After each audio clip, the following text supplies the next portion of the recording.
welcome back to Joshua chapter 4. And picking up from verse 12, the armed warriors from the tribes of Reuben, Gad, and the half-tribe of Manasseh led the Israelites across the Jordan just as Moses had directed. These armed men, about 40,000 strong, were ready for battle. And the Lord was with them as they crossed over to the plains of Jericho. Verse 14, that day the Lord made Joshua a great leader in the eyes of all the Israelites, and for the rest of his life they revered him as much as they had revered Moses. And if you remember, Joshua had this incredibly difficult task ahead of him. He had to take on the leadership of the people of Israel, following on from Moses, who had done so much ever since Egypt had been left behind. The Israelites had left Egypt, if you remember, and come through the desert, come through all the trials that they faced. And then Moses died, and Joshua was given this unenviable task of taking on the mantle of Moses. And in chapter 1 of Joshua, we get those amazing words that we've spoken about before a few weeks ago, not to be afraid or to be discouraged, but to be strong, to be courageous.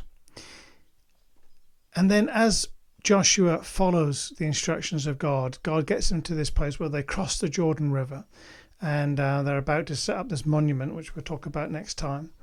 But that day, as they crossed over the Jordan River, the people realized that Joshua was the real thing.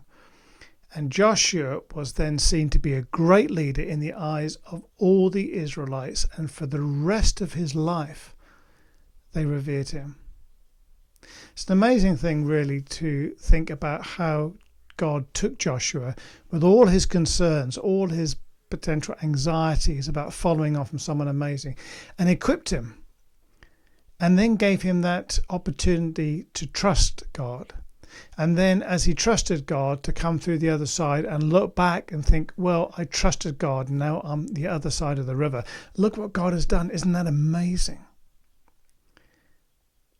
And then to be revered by the people of Israel as much as they had revered Moses. So Joshua, there he is with a task which is so daunting. You could imagine him thinking, this is an impossibility. I've been set up to fail. And yet what God was doing was positioning Joshua to have the same reverence, the same feeling of admiration and respect that the Israelites had given to Moses.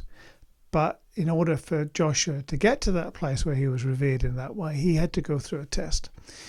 And there are times when in our own lives, I think that God allows us to go through deep waters in order, as we come out the other side, to say, and we look back and think, look what God has done. That is just amazing.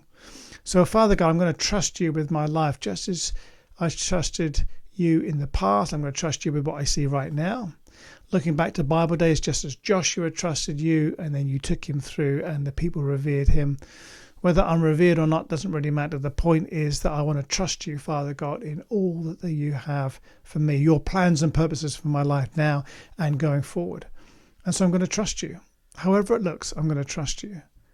Whatever it takes, I'm going to trust you. And I want to encourage you today, as we start this new week, look to God for the things that you can trust him in.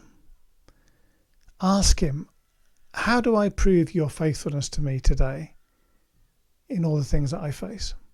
Will you take me through to the other side just as you did with Joshua?